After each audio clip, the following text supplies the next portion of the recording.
got a shipment of some product today. I saw quite a shipment. Man, my kitchen counter is nothing but a head shop now. Yeah. You the medicine man. I'm a dispensary now. And I'm kind of low on my prescriptions. I got you. The one person I want to get high is that cat. That cat's been getting on stuff and knocking shit over lately. Oh, really? Yeah, just knocking stuff over. Knocked a plant over the other day, getting on the refrigerator now, knocking over all the dog treats to eat those. Oh, yeah, it's time. Yeah. Smart. So I'm just gonna leave one of them. I'm just gonna conveniently and accidentally leave one of them gummy packets open. Just leave it in her food Yeah, dish. come in one day and find her, man. We actually got a cat high one time. There was a cat around the condo place I had. Yeah. This is what I want to see this cat do. Was that spooky? No, it was another cat. It wasn't even our cat. It was a neighbor's cat. Yeah. But he used to just come over all the time, and this is before we really knew if he had a place to stay. That cat came in, and we had a gash on it or something, so we took it to the vet because we didn't know what else to do. We don't know who it belonged to, and they gave that cat. They said, give this cat this medicine every hour or something. It's like painkillers or something. First, my cat laid down flat. Look like one of them Garfield stickers. He laid down flat, and then I was like, that don't look right, but... You look like a rug or something. Yeah, like a damn cat skin rug. Like if you put suction cups on that cat's paws, put on your windshield, like one of them damn Garfield things. Hang in there, baby. Yeah. But then I said, I don't know. I said, that don't look like that could work.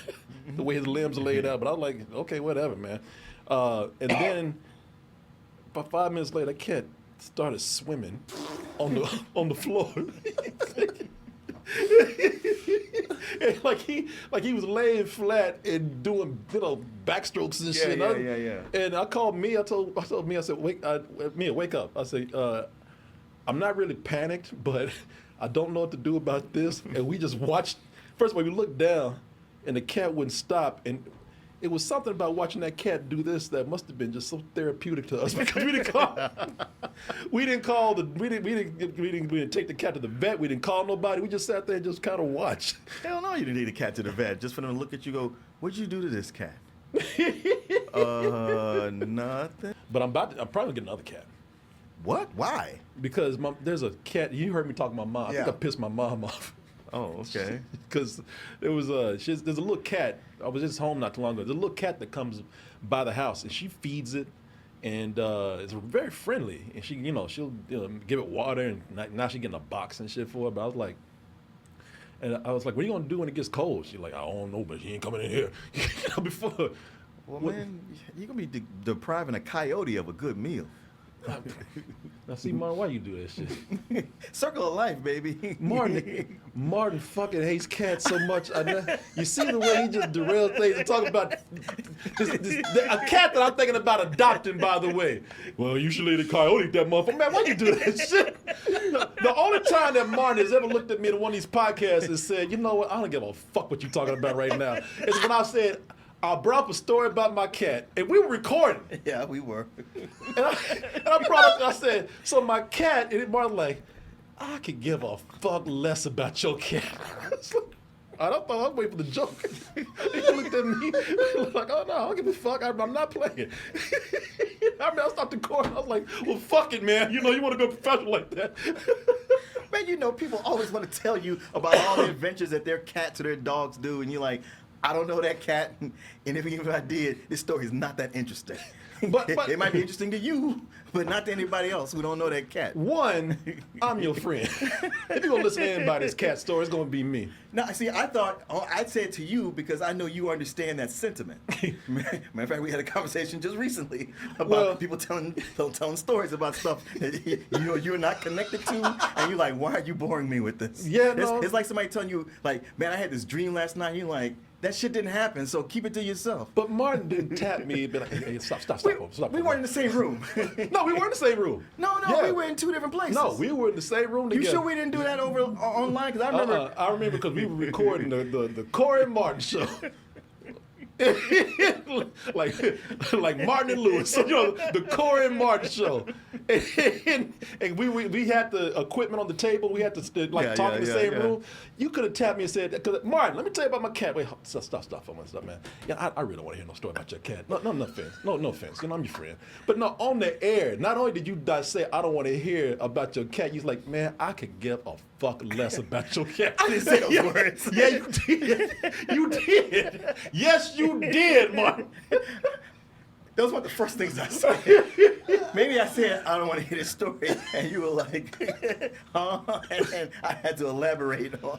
You elaborated, all right. You elaborated. You did not want to hear a fucking thing about my cat. I didn't want you to go on and on about the cat. Yeah. Well, I didn't even get to start. Go on and on. I had to stop you before you got there. Shit, I was about to run out the gate. Martin shot me in the foot. Fuck, Martin. Okay, listen. Here's the thing. Something like that happens. I apologize. I was, it was rude of me. When somebody does something like that, it's usually because it's been happening before, and then you just happen to be the person right there where they're just like, all right, enough is enough. Well, I'm gonna tell you something, man. You did it so quick, and just did it so smooth, really, because you just slid it right in there. I don't give a fuck about your cat, and I remember stopping it, just like, okay. You did react that way. Yeah, I was like, well, all right. So that goes my fucking cat story. Well, we just moved on to, I mean, really, it was like, because I looked for a moment, I had to have that beat to be like, is he serious? And you just looked at me like, nothing's going to change. And I was like, well, okay then. I guess we're moving on. For what it's worth, I did feel bad about it. Not at that moment you didn't. Well, because he got you to not tell the story. Yeah. It took me 2 years to even tell him I had a cat. You would come over the house and how'd that fucking cat? Man, people love to tell stories about their pets, and you're like, I don't know this pet. Why? If you can tell it in 2 sentences, fine, do it. But they want to really get into it and wax about it. I get Start it. looking up in the air and like, I want to hear this shit. It's like when somebody telling stories about their coworkers, and you're like, I don't know these people. This has no value to me. I'll listen to you because you need me to, but keep it short. We're just I'm high as hell. I'm just talking to them. Don't think we get into an argument. Don't think we get into an argument. No, please, I'm not trying to say anything that upsets you. No, you're not upsetting me at all. Okay. I'm laughing about this because it's all coming back to me. And I remember, like, it took me years to tell him I had a cat, much less tell him another cat story. Because I thought because when you said that, the reason why I was kind of like, okay. In my mind, I was saying, wow, he really fucking hates cats.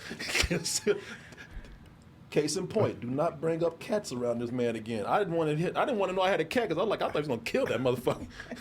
We had to put that cat hiding like Anne Frank and shit. Put the cat in the attic, bro. The cat Nazi Martin is coming. the cat Gestapo. We hit that cat like Anne Frank and wait for Martin to leave before he Martin walks in, goose stepping, looking for the cat. Where is the cat? We know he's here. Like the Jew on it. Yeah, the Jew. I smell pussy. You got cats hidden all under the floorboards. I don't hate cats, but I don't like them. But I really do have a fondness for your cat. Okay. There's 2 cats I have a real fondness for. Yeah. And yours is one of them. No, I remember the first time that you saw the cat. I remember the cat got out, and I was like, "Oh fuck!" I ran in the room to make sure you didn't kill the cat, and the cat was actually you were petting it. I was like, "Oh, thank God!" Oh shit! Close one. Shit, Martin would a year earlier. Martin would have choked that cat out. Come on, man, I ain't cruel to animals. You've been with me all day, every step of the way. But you see me at my waist. Sorry, cat. I can't have family. Family's a weakness. That's what I gotta do. Martin. You got a good heart.